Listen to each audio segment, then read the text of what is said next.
Hi guys! It's me, Michelle V, and heartily welcome sa aking YouTube channel! Hello, hello! Kamusta po kayo?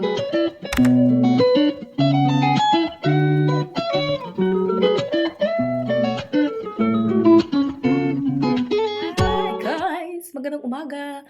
Magandang umaga. Ang oras na ngayon is 8:38. Sinilip ko doon. Kasi ngayon may ano na kami. Hindi, tagal na kasi kaming ano, kaya diba pagka nag-vlog ako, sabi ko, anong oras na kaya? Nakalimutan ko kasi nga, all around tong phone ko. Kasi nga, sa katamaran ko, hindi ko nilagyan ng ano, ng battery yung aming relo. So, alam mo yun, ngayon nilagyan ko na siya ng battery. So, nakikita ko na siya ngayon. Aray ko, nakakatuwa. Tsaka nag-iisa lang yung relo namin dito sa bahay. Kasi ano na siya, kasi maliit lang naman yung bahay namin. But anyways, good morning. Maga kaming gumising na aking asawa at ayun, nag-almusal na kami. Tapos yung asawa ko is sa trabaho na. So, as may bahay, is nandito ako sa bahay. Tapos na pala akong maghugas nitong mga pinag-ano ko. May bago kasi akong nabili na tawag ito, parang drying something chuchubels. Ayan. Itong black. Ayan. Nabili ko yan siya sa Action. Nung pumunta kami, tapos naka-drying something siya. Kasi nga, katulad niyan, pagka magbe-breakfast kami ng asawa ko, guys, ito, halimbawa, kasi yung isang basong yan, is kagabihan kasi nag-tea ako. Kasi dalawang beses ako mag-tea ngayon umaga at gabi. Tapos ito mga pinaganuhan ko lang. Pag kumain kami, halimbawa ito lang, magkakape lang kami, ganyan.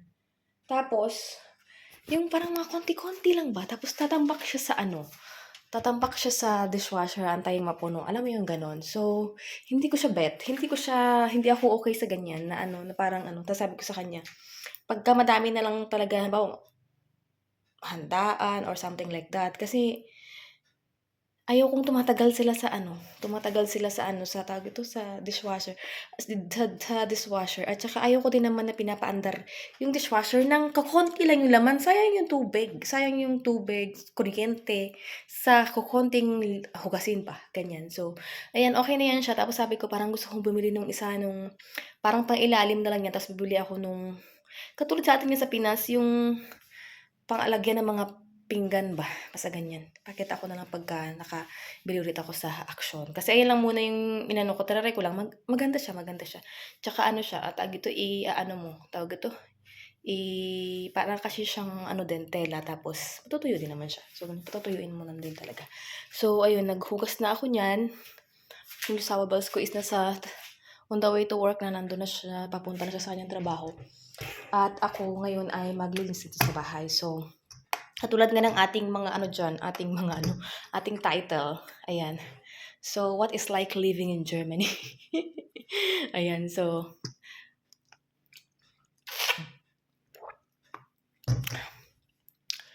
ayan. Yan ang ating pag-uusapan for today's video. So, bago pa man ang lahat is ako muna ay wait lang, ayusin ko muna dito sa aming higaan dahil ako ay magliligpit ng aming mga something dito. Ayan. Bigay ko kayo dyan.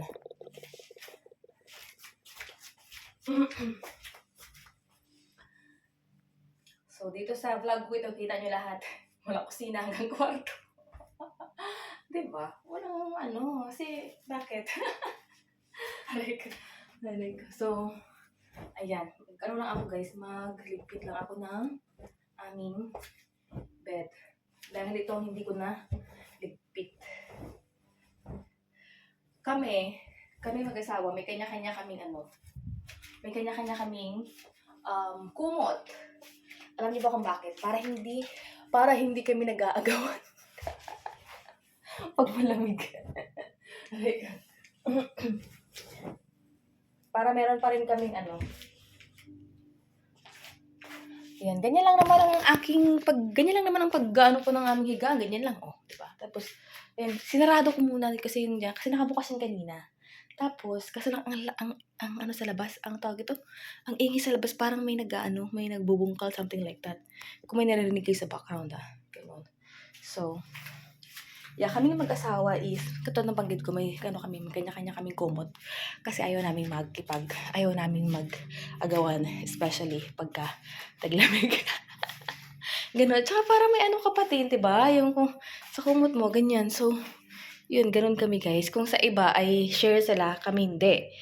Pero, nag-share kami minsan pagka, alam mo yon, bago kami matulog, nag-share talaga muna kami ng ano, kasi i-open niya ng asawa ko yung kanyang ano, yung kanyang kumot. Tapos, ibig sabihin, ano, kapag ano muna ba, mag-cuddle muna, ganyan. So, yun. Tapos, pagka patulog na, ayun, mag-ano na, mag-iiba-iba na ng kumot. Anyways, mag-ano ako, magtupi ako nitong mga nilaban ko guys kahapon. Kagahapon, naglaba ako ng mga puti at tuwalya. So, ayan ang ating tutupiin ngayon bago tayo ano ng sarili.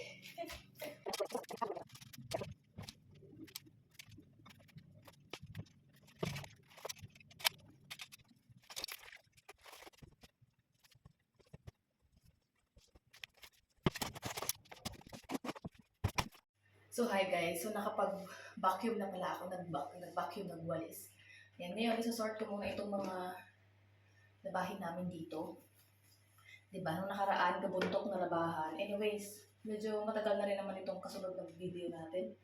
So, kaya, ang dami kong labahan ulit. So, ganito ako ginagawa ko. Sinasort out ko siya. Pero, mamaya ako pa ito lalabahan guys ng hapon. Kasi antayin ko yung suot ng sandals ko na pants. Kasi labahan din yun. Para sabay-sabay sila. Ganun. Ayoko may naiiwang laba. Ginaano ko lahat.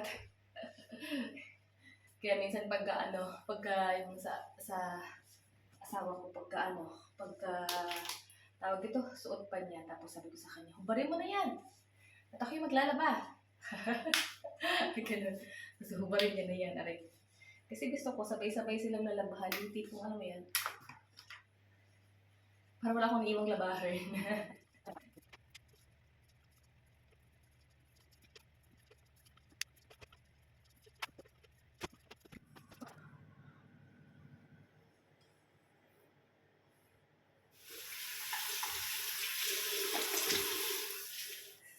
Ano tawag ito? Celotech.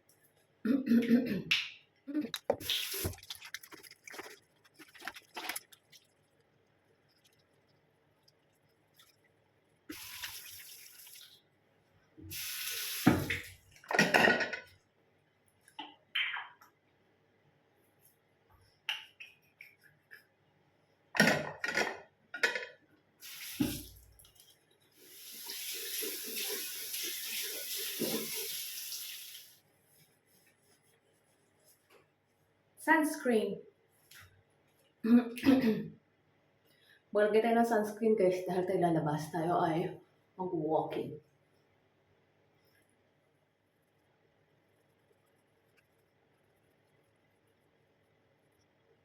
And my Nivea cream. Favorite ko talaga to. As in, ano to sa akin?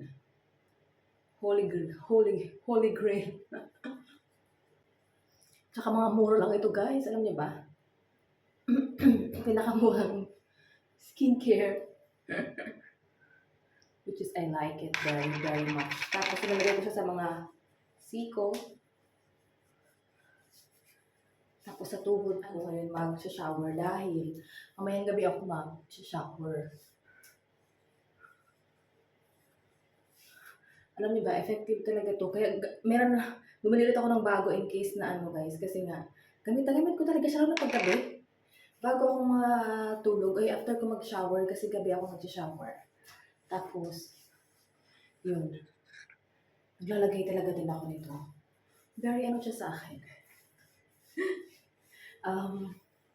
Gamit na gamit ko talaga to. I like Nivea. Super.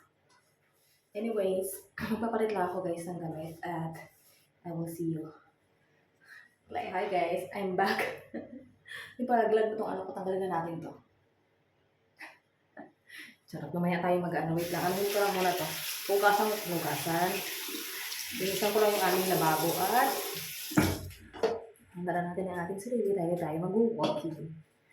I promise myself na I will give more love. A little more.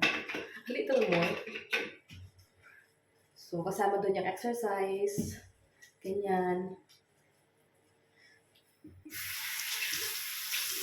walking. Bilang natin. Diba, yung wet wipes na ginamit ko, madaming gamit to. As a Pilipino. Diba na yun? Panglinis, pang ano, madaming gamit ito. Kaya, ayan.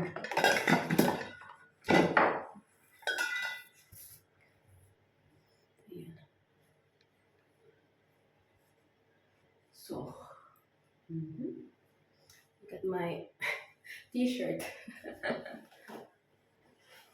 Kita niyo ba yung effect ng Nivea sa sa tuhod? Sa tuhod, sa siko? Ang ganda. Sobrang ganda niya sa siko, guys. Ang ganda ng siko niyo. Ganyan. Ibahin ko yung yung hairstyle. Ganyanin natin. Ang ganda, in fairness. Ito niyo ba yan? Ang ganda, di ba? Yung hairstyle. Yung piluka, hindi hairstyle. Piluka, tama ba? Hi guys. I'm finished now, so let's go out. Let's walk. Saan tayo pupunta? And this is my outfit. Charan. White and yeah. So, tara na. At pag-usapan natin kung anong dapat pag-usapan habang tayo ay naglalakad. Okay. So, let's go guys. Welcome back. Nandito na pala ako naglalakad-lakad. Nasa may part na ako. Ano pala dito? May shortcut. May shortcut. Ayan. So, kanina ko pa tinitin tong phone ko kung bakit parang malabo or something like that. So, yeah. And, uy, yung mga naglalakad. Anyways, may baka akong dala kasi didiretso tayo ng city mamaya dahil nabibilhin ako yung pinabibili ng aking resawables. So, yun. Dahil alam niyo ba anong oras na, it's already 9:30 in the morning. So, mag-walking tayo ng mga 1 hour and then diretso tayo ng para hindi na tayo habalik-balik. You know what I mean? So, yun. At, yeah. Dahil nandito naman tayo sa labas. Parang ang ganda ng aking hair ngayon. Oh my God. Pero alam niyo ba? Dry na dry yan. Uy. May dry kaka-plancha. Parang ang ganda niya dito ngayon. Hindi ko talaga alam, baka sa screen protector ng aking phone itong medyo malabo dahil very old na talaga ito guys. Kung gaano katagal itong phone ko, ganoon din katagal ang protector, and it's very good talaga the quality nitong protector na ito. Ayan, ilang bagsak na but okay, depende sa lights. Di ba ang ganda talaga, may green. Ayan, so katulad nga ng nabanggit ko, pag-usapan natin ang mga bagay-bagay na how it is living in Germany. Para sa akin is living here in Germany is something that hindi kasi alam niyo ba, dito kasi sa Germany meron silang 4 season ng weather pa ganyan. So anyways, lahat yun is kailangang pag-adjustan ganon. And then nahiya ako magsalita, may tao sa labas. Yan, ito tayo mag-shortcut. Nahiya ako magsalita, may tao kasi dito sa likod. Ayan, so may tatlo kasi sila dito, may 4 season kasi sila dito, which is summer, winter, spring, tsaka fall.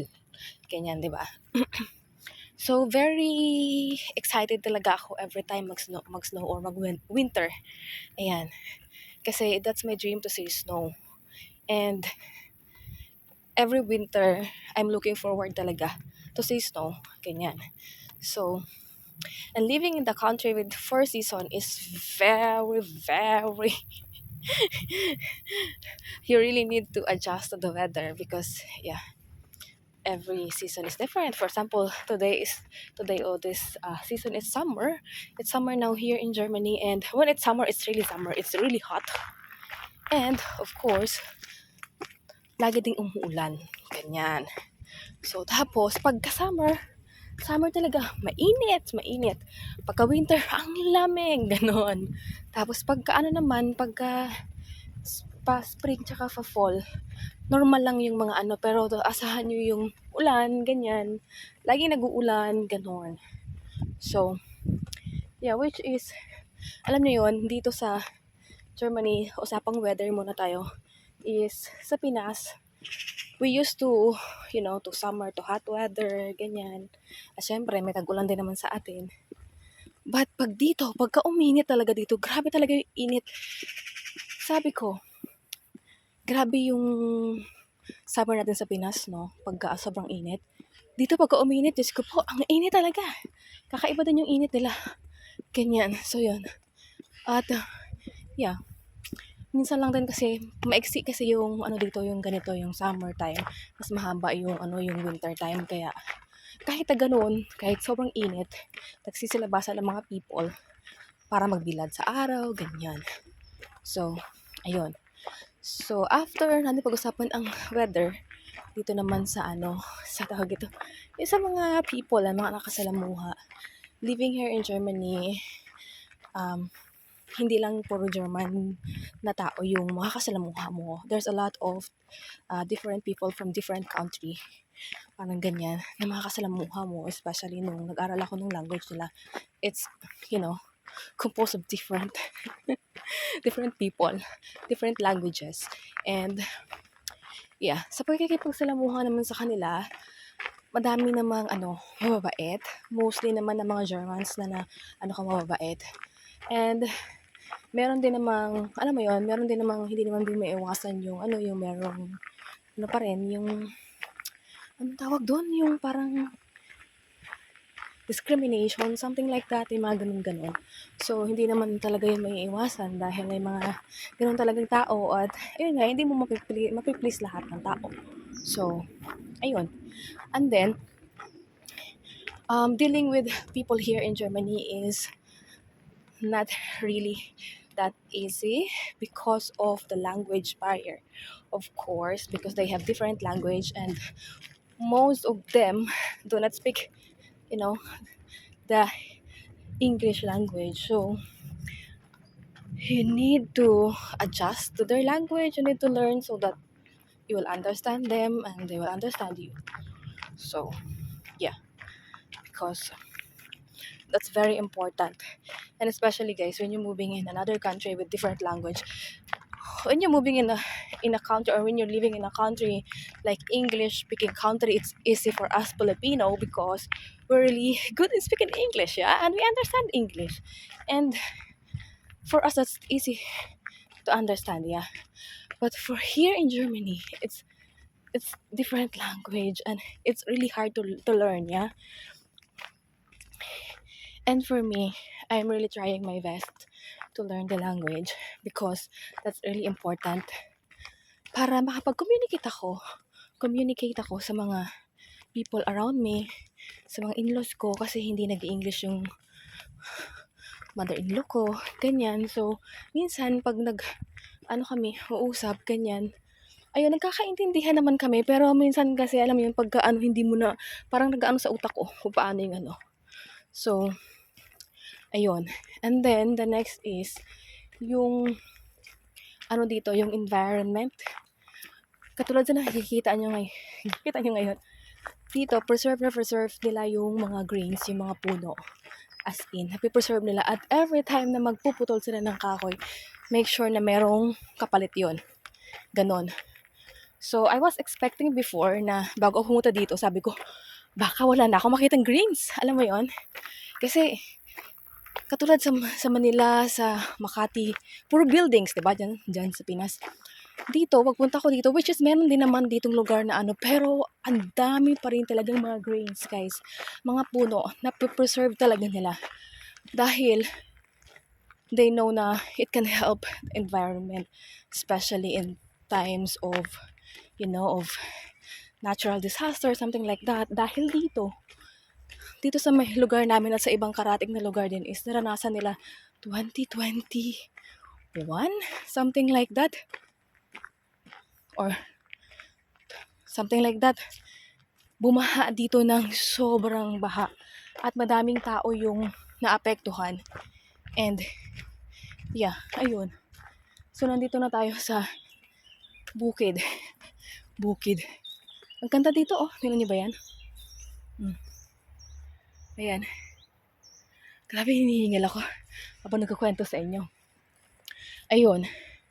And, yeah, ang ganda. At, dito, mafe-feel mo din na, kumbaga yung mga, yung air na nabibreathe mo is, malinis. Ayan. Oh, wait lang guys, hiningal ako sa paglalakad natin habang nagkukwentuhan tayo. Ayan, tapos, ano pa ba, ang, dito, pag pumupunta naman, dito naman guys, in terms of, katulad niyan, sa mga street, ganyan, sa mga tawiran, that's the best for me, yung dito, yung rule sa daan.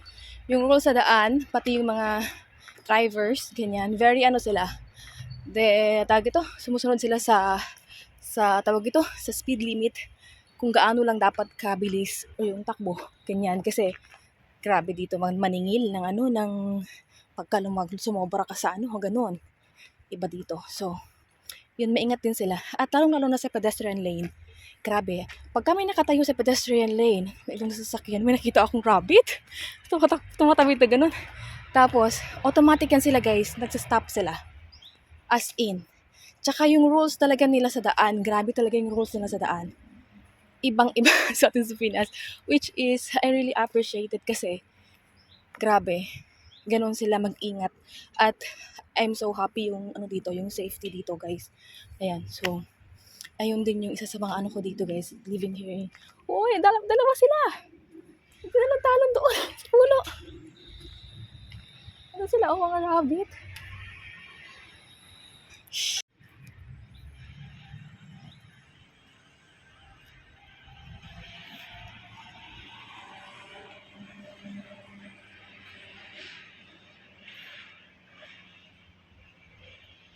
Na-distract ako ng mga rabbit. Ayun. So, ayun. Yung safety talaga dito, yun ang pinaka-the best. Ganon. Kasi they really value the people, the safety of the people. Ayan. Hi guys! Hello! Naputol yung ating kwentuhan. Anyways, natapos na ako sa aking paglalakad-lakad at nakapunta na pala ako ng city. So, ayun. Wait lang. Yung camera ko parang something. Ayan. At kung mapapansin ninyo, andyan na si Haring Araw. At yes, nandito na ulit ako guys sa may park. Kasi dito lang naman ako naglalakad-lakad. Hindi naman ako nag-walking sa ibang parte. Dito lang talaga. So, ayun. And then, nakabili na ako nung sinasabi ko na dapat bibilhin ko. So, ayun, nandito na. At, parang nag-crave ako sa sa tawag ito, sa noodles. So sabi ko mag-noodles ako ngayong lunch, 'di ba? Ang init ng panahon. No? Hindi naman siya noodles na may sabaw. May madaming people na ngayon dito. Kanina wala pa ditong people, guys, kasi hindi pa ganun si Haring Araw. Nung lumabas si Haring Araw, lumabas din ang mga tao. Anyway, it's summer holiday ngayon ng mga bata dito sa school. Yung sa school, yung sa kindergarten, yung iba holiday na, yung iba may school pa din. Parang ganun. Pero yung sa school, yung halimbawa, yung grade 1 to ganyan, wala na, na sila. Kasi yung aming bata, ganun. Tawag ito, naka-school holiday na sila. So, ayun, may dito. Truck, anong nangyari? Anong nangyari? Naglinis ng mga kapunuan. Okay. So, ayun, nakabili na pala ako dito, guys. Ano pala yung noodles na sinasabi ko is yung bulldog. Kung familiar kayo doon sa bulldog, alam ko may bulldog din dyan sa Pinas. Bulldog. Parang ramen siya. So, yung flavor na binili ko is cheese flavor. Andito ako mag-shortcut kasi may truck. At itinali ko na pala tong buhok ko dahil nilipad-lipad na ito ng hangin habang ako naglalakad. Tapos, tapos nakatingin ako sa may nakita ako sa salamin. Tapos tumingin ako. Sabi ko, para pala akong yung buhok ko kasi pinaglilipad na ng hangin. Di ba, ininiba ko yung niya. Ganun. So, yes. Patuloy natin yung usapan natin mamaya sa bahay pagdating ko. So, hi guys! Nandito na ulit ako sa bahay. At kung mapapansin niyo, meron ako ditong mangga. At andito yung aking, sabi sa inyong bulldog. Ayan, na noodles. This, yan. Ano siya, cheese flavor. Tapos, nagsali-sarap ako ng 3 egg. Ayan. Tapos, isang mangga lang to, alam nyo ba? Bang laki ng mangga na nabili ko. At, nakita nyo yun, di ba, sa vlog? At, okay siya. Wala siyang sira. Kasi may nabili ako dati may sira. So, ayun. So, ito yung aking lunch. At anyways, hanggang dinner ko na ito. Kasi yung mamayang dinner, magtitinapay lang ako. Ganyan yung asawa ko lang lulutuan ko mamaya para sa dinner. So, lunch time na ito, guys. At, ayun, ipagpatuloy natin yung ating kwentuhan. So, saan tayo nagtapos kanina doon sa, sa safety, which is, ayun, na talaga yung pinaka, ko din dito, guys. Gusto ko dito as living here in Germany. It really feel safe, especially when you are going outside, ganyan. At especially when you are in the street, ganun, sa pagta-travel, ganun. Ano siya, para sa akin is, ayun yung pinaka-the best dito, living here in Germany, the safety, kasi halos lahat ng tao dito, guys, is may, may insurance, ganyan. So, ayun, that's what I like here. And, yeah, living here in Germany is not that easy. Because everything also is expensive. Everything is expensive. Tulad ng sinasabi ng iba na pagka foreigner or something like that, malaki yung mayaman, madaming pera, something like that. But dito kasi, guys, malaki yung sahod, malaki din yung binabayaran, ganun. So kung i-compare natin sa atin yan sa Pinas, parang 5 times more dito. Parang ganyan yung mahal.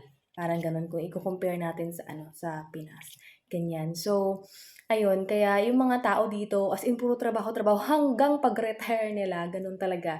Ganun yung nila. At most of people dito is nakatag ito, yung alam na nila yung nila, nakaplano lahat ba. Ganyan. So, ayun. At ang buhay dito sa Germany or sa ibang bansa din is hindi siya gano'n kadali. Masaya pero malungkot kasi una malungkot kasi malayo ka sa pamilya mo, which is gano'n talaga yung life, gano'n. Kasi kumbaga nung dati nasanay ka na malapit ka lang sa pamilya mo, ganyan. Ngayon sobrang layo mo na, gano'n. Masaya kasi kasama mo din yung mahal mo, yung katulad ko, 'di ba, asawa ko, gano'n. So, masaya kasi kumbaga hindi ko rin kaya ng LDR, hindi ko rin kaya ng gano'n. So, ayun. So, tinanong nga ako ng isa sa mga kaibigan ko kung ano daw ba ano ba dito yung ko dito sa kumbaga ko dito sa Germany, kung okay na ba ako, yung parang ganyan, yung parang hindi na ba ako masyadong na homesick sa Pinas, something like that.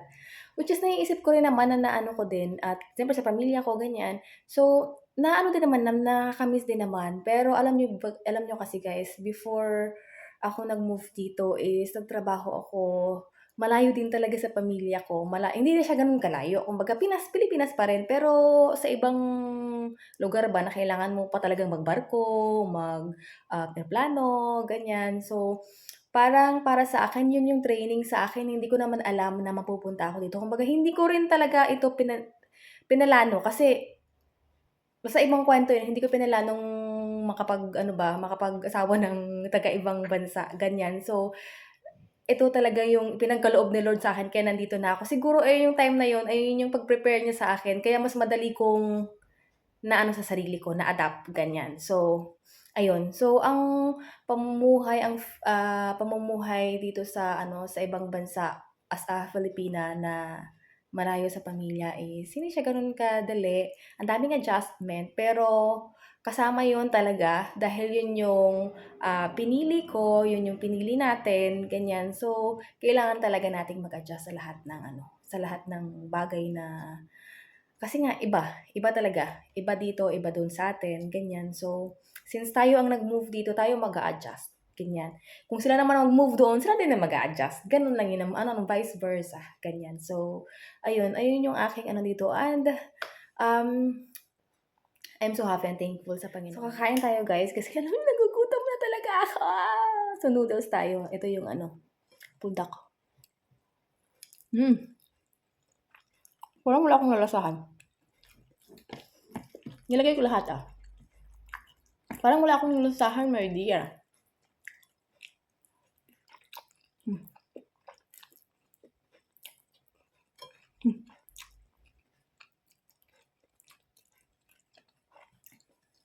Wala akong nalasahang asin. Wala mo talaga lasa nito. Tinusok. Sa itlog ako may nasahang asin. So, nakain na ako guys. Ayun lang yung vlog natin ngayon. So, sana nag-enjoy kayo. At sana nagustuhan nyo yung ating vlog ngayon. Thank you so much guys for watching. And I will see you on our next one. Thank you so much for supporting my YouTube channel. Thank you for subscribing. At sa mga hindi pa nakasubscribe, please subscribe if you haven't yet. And I will see you in our next one. Always smile and God bless us all. Juicy!